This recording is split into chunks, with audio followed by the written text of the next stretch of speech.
È problematica per l'Adige. Nel Veronese l'acqua del fiume arriva poi in buona parte alla pianura veneta. I consorzi di bonifica chiedono che Trento e Bolzano intervengano e invocano opere per ripensare il sistema di irrigazione. Matteo Mokorovicic. La pioggia è stata poco più di un ristoro, ma non ha risolto il problema. Venerdì scorso l'acqua aveva lasciato spazio a una lingua di terra, ora in qualche punto è tornata. Siamo nella Bassa Veronese, tra Legnago e Villa Bartolomea, e in questa golena si capisce l'agonia del fiume Adige. Mai arrivato così in secca, dicono i tecnici del consorzio di bonifica veronese. La neve in montagna non c'è, la pioggia caduta è meno della metà per il periodo e l'agricoltura rischia lo stato di calamità. Dall'Adige si rimpinguano i canali fino al Padovano, ma irrigare è un'impresa con il fiume ridotto così.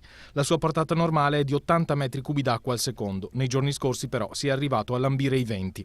Dal consorzio di bonifica chiamano in causa anche Trento e Bolzano, che pure hanno deciso di rilasciare parte dell'acqua che usano per le centrali idroelettriche e destinarla al fiume. La cosa importante è che ci sia un buon accordo tra le due province autonome e la Regione Veneto, forse mediato anche dallo Stato, per poter distribuire le poche risorse che ci sono in modo equilibrato. In questi giorni sono previsti 2 incontri tra gestori e ministeri proprio per questo, ma sono soluzioni tampone perché bisognerebbe ripensare al sistema irriguo di tutta la pianura veneta. Sul fiume bisogna cercare di realizzare delle infrastrutture che riescano ad immagazzinare l'acqua quando c'è e cercare di riconvertire il più possibile quella che era un'irrigazione del secolo scorso a scorrimento in una che sarà un'irrigazione a goccia. Fare come si fa per le viti, per esempio. Si risparmierebbe fino al 60% di acqua. Studi preliminari esistono, ma bisogna programmare gli interventi e soprattutto trovare i fondi.